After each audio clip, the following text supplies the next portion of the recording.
আমার একটা কাস্টমার আমাকে এরকম একটা গাউন করতে দিয়েছিল। তো আমি তাকে বানিয়ে দিয়েছি। বানিয়ে দেওয়ার পর বেশ আমার ভালোই লেগেছে। তো ভাবলাম আমি একটা বানিয়ে নিই।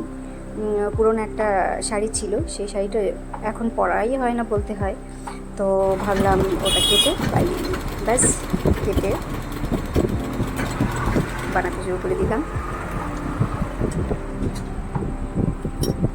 দেখা যাক তারপরে কীরকম হয়।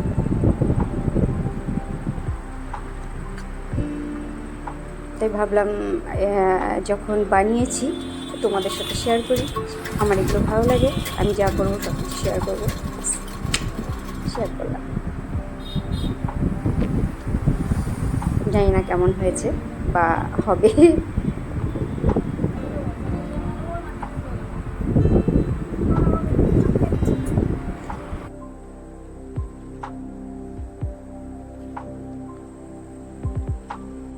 তো এটা হলো ফাইনাল লুক।